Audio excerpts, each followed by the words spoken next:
Hola hermanos, estamos en la conferencia número 8, que es la consejería sobre divorcio. Y vamos a ver cuál es la definición de la palabra divorcio. Y la palabra divorcio, en teoría, es el acto que disuelve el vínculo matrimonial, dejando a los cónyuges o al esposo o a la esposa libres de compromiso. En pocas palabras, es el rompimiento de una pareja, la cual está unida de una manera legal.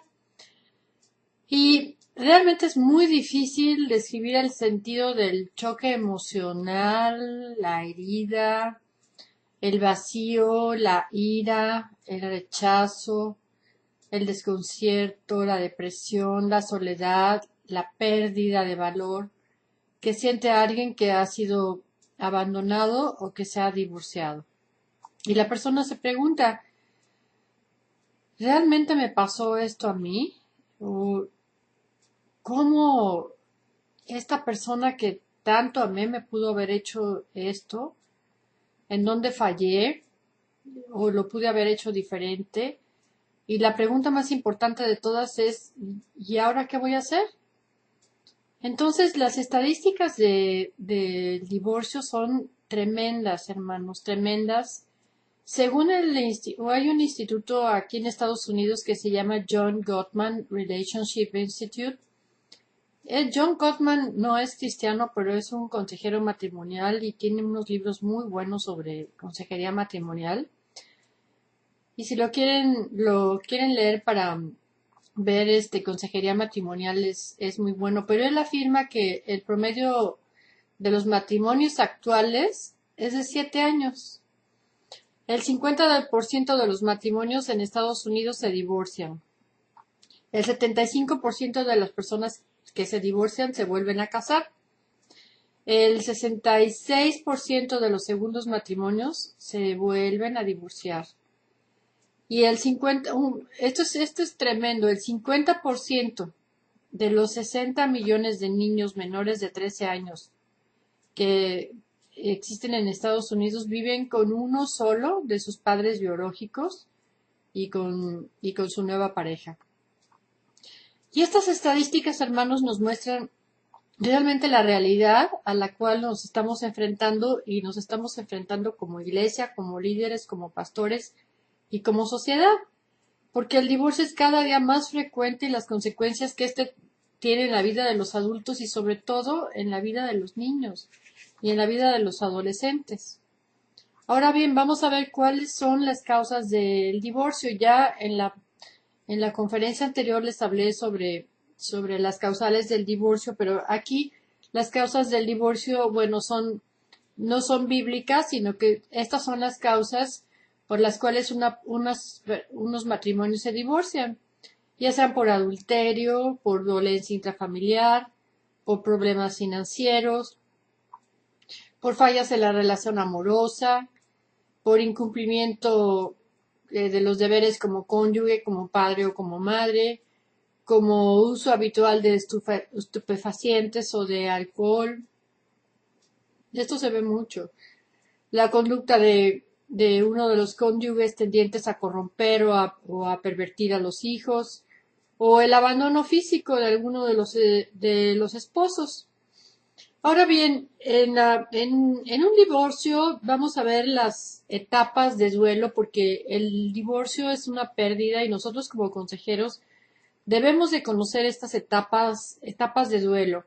Una etapa de duelo es ante una pérdida, las reacciones que tiene una persona, ya sea una muerte, un divorcio, un negocio, el rompimiento con algún novio, algo muy, muy estresante. Esto lo debemos de saber como, les digo, como consejeros, y saber estas etapas de duelo, cómo son y cómo se tienen que resolver. Y el divorcio es un acontecimiento en el que están involucrados muchísimos sentimientos, especialmente de dolor. Y impacta no solamente a la pareja, sino toda la familia, porque el divorcio es la muerte de una relación. Y como tal es necesario que vivan un duelo, o sea, un duelo de este trauma, de esta pérdida y los duelos se dan en 5 etapas. Vamos a hablar el duelo en el divorcio. Y la primera etapa es la etapa de la negación, en donde la persona dice, no, no es cierto, no pasó nada, todo está igual y la persona se niega a aceptar que ocurrió. Esta es una mecánica de defensa, o sea, del ser humano para protegerse ante el dolor. Y es la dificultad, o sea, para aceptar una realidad que nos duele. Es una necesidad para aceptar una realidad que no nos gusta y que no quisiéramos que fuera así. Esta es la primera etapa. Después la segunda etapa es el enojo, en donde el enojo, la rabia, la ira se hace presente con coraje, con odio. Y esta es una expresión dolorosa y muchas veces no importa contra quién sea, puede ser contra sí mismo, puede ser contra la otra persona, puede ser hasta contra Dios. O sea, y es una expresión muy dolorosa que experimentan las personas y eso a la larga la ira, por ejemplo, o el enojo, cuando una persona no lo manifiesta externamente, internamente lo tiende a somatizar. Esto quiere decir, o sea, que empieza a tener enfermedades tales como gastritis, como insomnio, como ansiedad, como depresión, que sienten que tienen enfermedades en todas partes, van al doctor y no tienen absolutamente nada. O sea, están somatizando, o sea, su ira y su coraje. Casi siempre en la depresión encontramos este tipo de somatización que es una ira reprimida. Después la otra etapa es la culpa. Es en donde empieza el paciente o la persona que acaba de tener una pérdida o que ya o que se divorció, es una culpa autodirigida del resentimiento.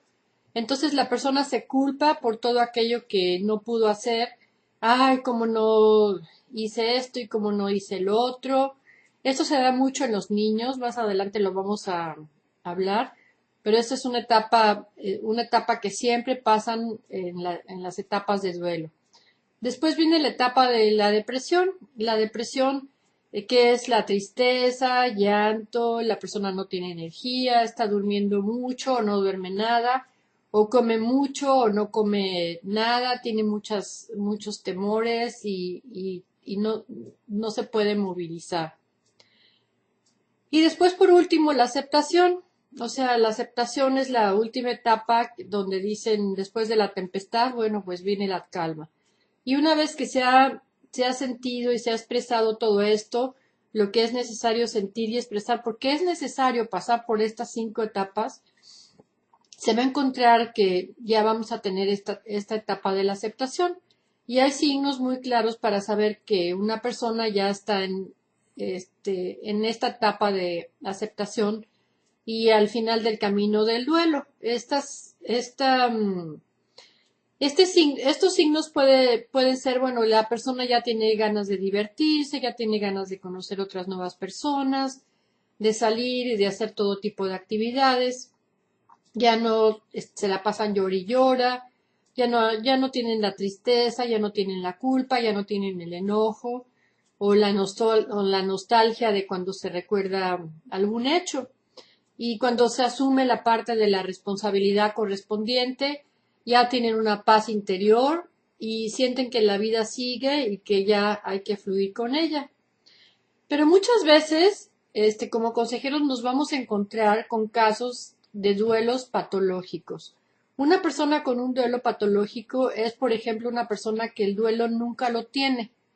Esto es, el duelo se detiene en algunas etapas.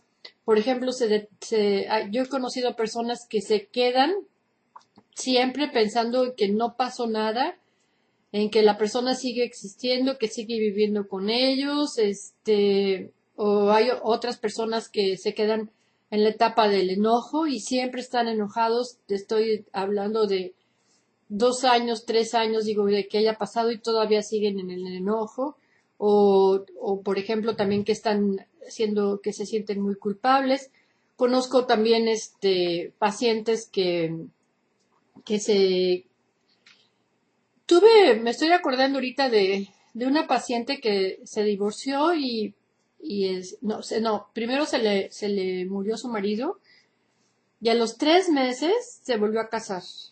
O sea, con otra persona que era amigo del primer marido. Y duró como 4 o 5 años, casada con él y se volvió a morir. Y entonces, digo, se murió y le vino una súper, súper, súper depresión, porque y ya me vino a ver y bueno, realmente lo que yo le interpreté es que estaba realmente sufriendo y haciendo el duelo por los dos. O sea, por el primer marido que no tuvo, o sea, no tuvo una etapa de duelo en la que resolvió este todo este tipo de situaciones y luego por la negación, o sea, por no sufrir, se volvió a casar y no sentirlo, pero al segundo marido que se le murió, le vino una depresión, pero de hospitalización y toda la cosa. Y nosotros como consejeros debemos de checar en qué etapa se encuentran nuestros aconsejados y verlo porque es importante para saber si es que se quieren volver a casar y quieren rehacer su vida, bueno, que es muy, muy natural y muy normal y muy sano, pero tienen que pasar por estos procesos de duelo. Ahora, ¿cuáles son los efectos en los hijos del divorcio de los padres? Esto es súper importante porque también vamos a tener muchos padres que nos vienen con problemas con los hijos y que a raíz del divorcio de los padres no saben cómo enfrentar estos problemas. Y el hijo puede reaccionar de diferentes maneras. Y exactamente también lo puede, lo puede presentar teniendo estas etapas de duelo, o sea, siente vergüenza, lo niega, se cree culpable del divorcio de los padres, tiene mucho enojo, mucha ira, mucha inseguridad, un concepto bajo de sí mismo, depresión, también pasan la etapa de la negación. O sea, los niños o los adolescentes cuando los papás se divorcian actúan como si no estuviera pasando o diciéndose a sí mismos, bueno, pues no es cierto que mis papás se divorciaron. Invitan a sus amigos a la casa y les dicen que su papá está de viaje, idealizan al padre ausente y esto es una mecánica de defensa del niño o del joven. También pueden tener vergüenza. A algunos les da tanta vergüenza que sus papás hayan divorciado que, bueno, que no les cuentan a sus amigos. También, por otro lado, también se pueden sentir muy culpables y se sienten culpables del divorcio de sus padres, que porque si se peleaban ellos y que si por su culpa y por si sus malas calificaciones. Esto es muy clásico en los niños que siempre creen que los papás se divorciaron por su culpa. Y entonces tienen la necesidad apremiante de lograr la reconciliación con los padres. También tienen ira, también tienen mucho enojo y el niño puede estar muy enojado por la ruptura de los papás porque se siente abandonado, se siente resentido y empieza a manifestar conductas regresivas como a lo mejor hacerse pipí o volverse a chupar el dedo, o si ya es adolescente tener una rebeldía ante estos hechos. También a los niños les da mucho temor, les da mucho miedo y tienen temores si los papás tienen temores, imagínense el niño, a dónde voy a vivir, a qué escuela voy a ir, qué va a pasar conmigo en las vacaciones, quién me va a traer de Santa Claus, qué voy a hacer de Navidad, y tienen mucho temor a que los padres los vuelvan a abandonar y también tienen mucho miedo de perder a sus abuelos. El niño también presenta inseguridad, baja autoestima, se siente menos o diferente, o sea que se siente que vale menos que sus amigos cuyas familias están intactas, o muchos también, digo, inocentemente digo, se sienten marcados por las escuelas o por las iglesias también muchas veces, que los marcan porque su familia se ha desintegrado. El niño puede tener mucho dolor y los hijos también de los adultos pueden pasar por etapas de dolor cuando se nos muere un ser querido y a veces, o sea, no lo externalizan y es posible que lo demuestren estando tristes, melancólicos, apáticos, no quieren levantarse, no quieren ir a la escuela, se la pasan durmiendo, con depresión, con pérdida de apetito, con pérdida de interés, de concentración, de irritabilidad, retraídos, pueden tener problemas escolares también, las calificaciones van bajando y es una manera de expresar rebelión o atención a los padres. Yo he tenido muchas consultas de mamás o de papás que me traen a los hijos porque están mal en la escuela y les preguntas, bueno, y les empiezas a preguntar, o sea, por su vida y tienen 6 meses de que se divorciaron los papás.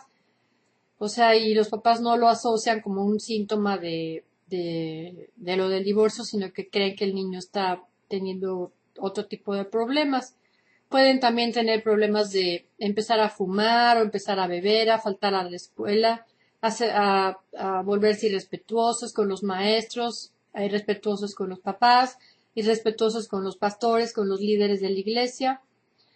Y hermanos, el divorcio es un proceso y el tiempo que se requiere para pasar por este proceso tan confuso puede ser hasta de 2 años o más. O sea, este es un periodo de gran crisis emocional y transición para los padres y aún más para los niños y para los adolescentes que están sufriendo la separación de los padres. Y la consejería para padres divorciados es muy importante, o sea, porque si educar a los hijos puede ser de por sí difícil, el estrés y los problemas que se están sumando a sus vidas cuando se está atravesando por un divorcio es mucho más complicado esta tarea. Y los padres, pues a lo mejor tienen algún control sobre el proceso, pero los niños afectados no tienen absolutamente ningún control sobre esto. Y aunque cada divorcio y cada familia es diferente, porque cada familia es única, aquí mencionamos, o sea, lo que se podía esperar solamente para lo que nosotros podemos esperar. Porque déjeme decirte que para los niños solamente una muerte es más fuerte que la pérdida asociada con el divorcio de sus padres. Es terriblemente impactante para los niños y para los adolescentes. Para los adultos solamente la pérdida de un hijo es la más dolorosa.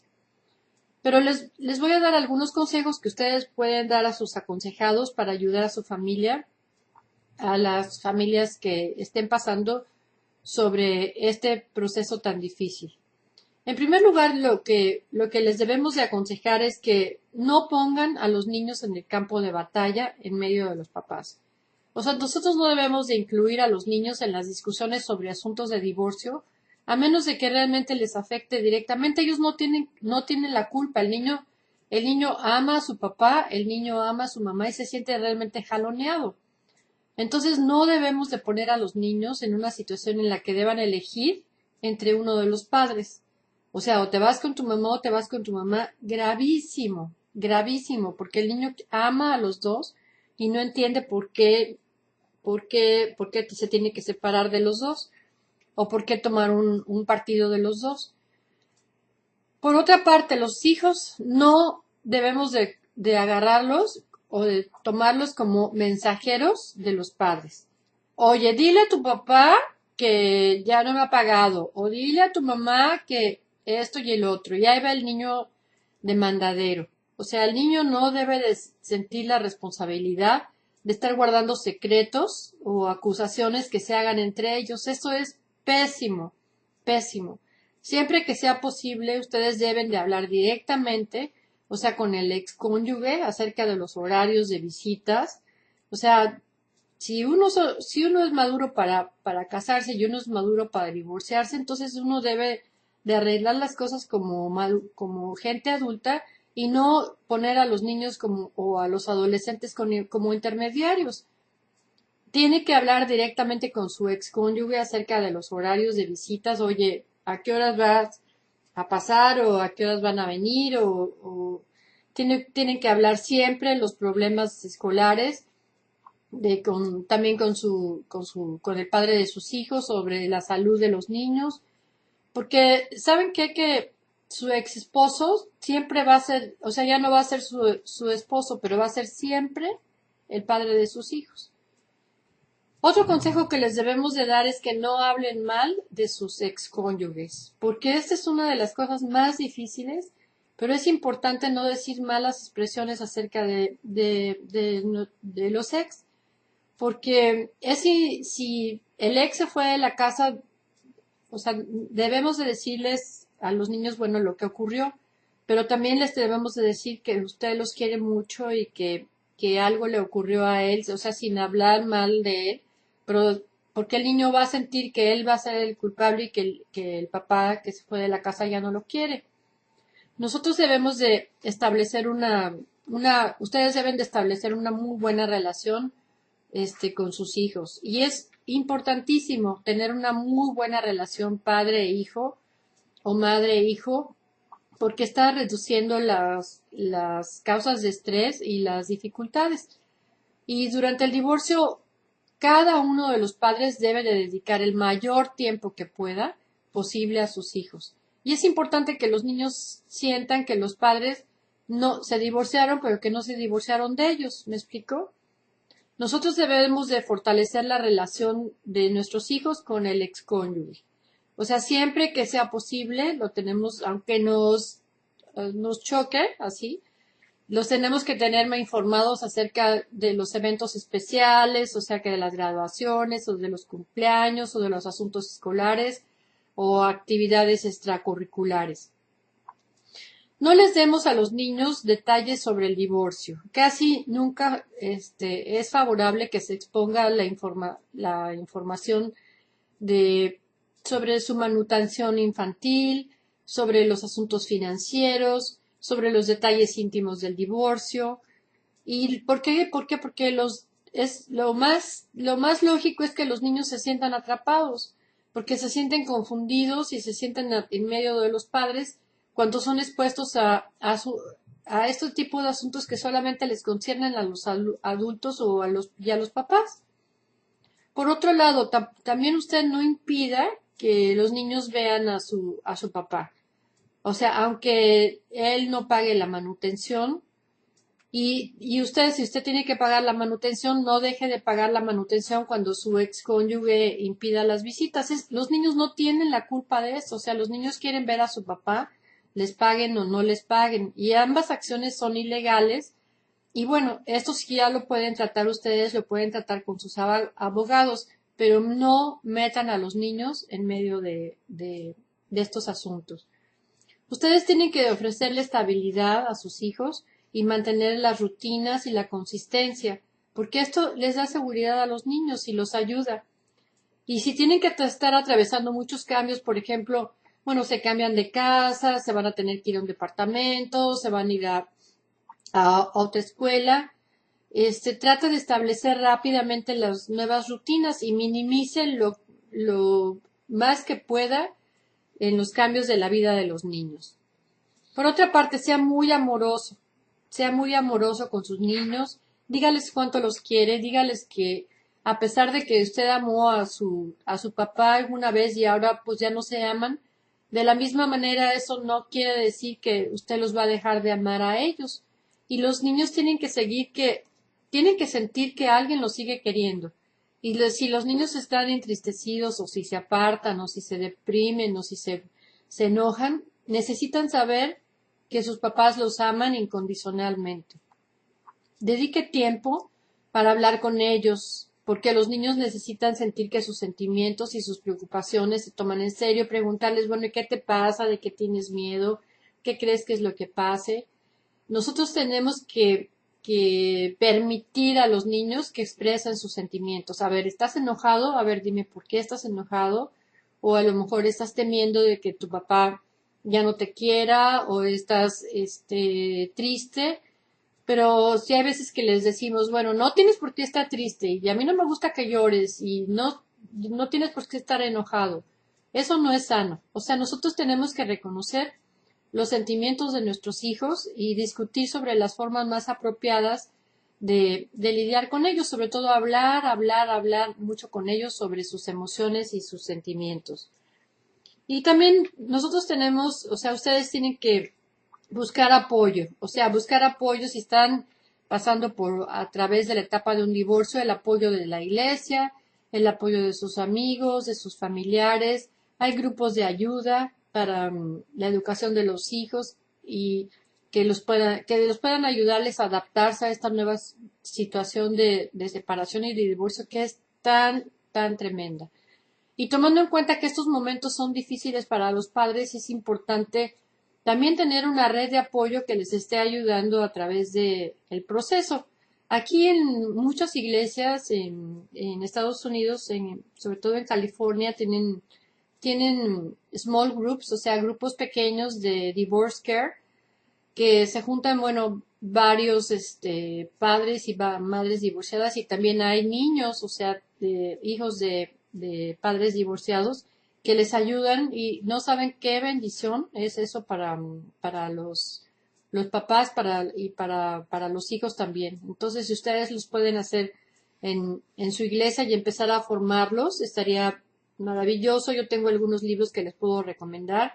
Se comunican conmigo a mi sitio web Jesús en la Familia y yo les puedo mandar todo esto si ustedes tienen interés en adaptar esto a su iglesia porque sería de gran bendición.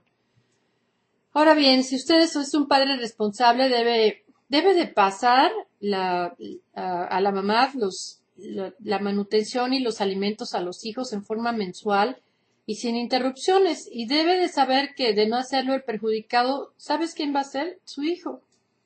Mucho más que su ex esposa, porque si quiere molestar a la ex esposa, con el único que se está desquitando es con el niño. Y que además de tener de enfrentar una situación familiar muy compleja, va a tener que entonces soportar que tenga faltas materiales y esto no se pueden imaginar cómo afecta a los niños.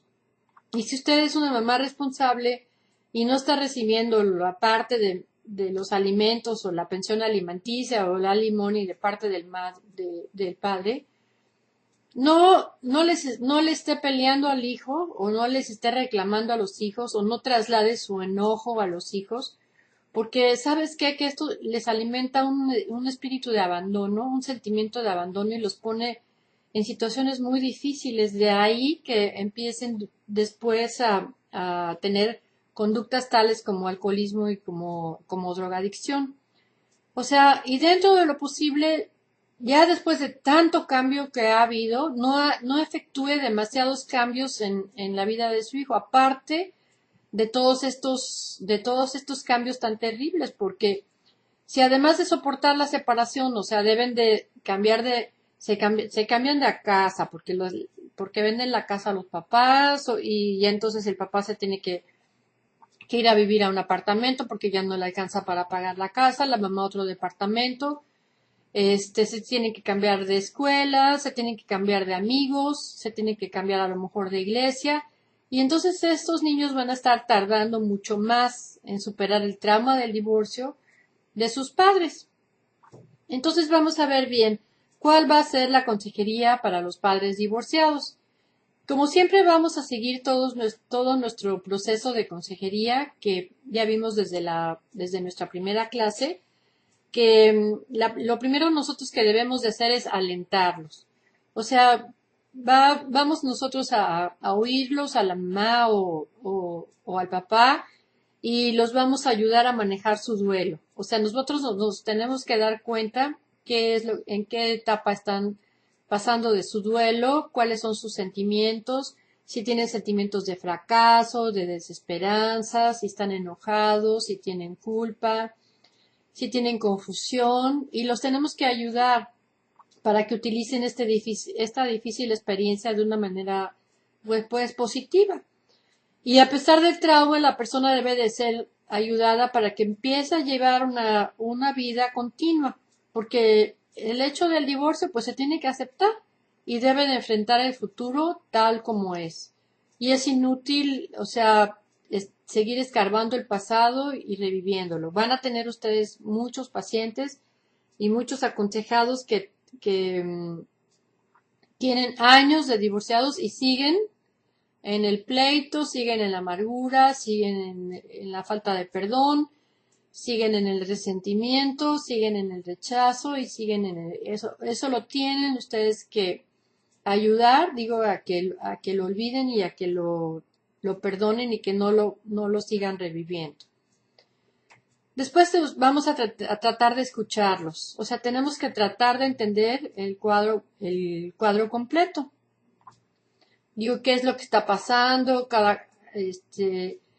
¿Qué fue lo que pasó? ¿Cuál fue su culpa? O sea, ¿qué fue lo que hubiera podido hacer para no divorciarse? O sea, todo ese tipo de preguntas, o sea, que le sirve mucho al consejero. Después tenemos que mostrar empatía a nuestro aconsejado.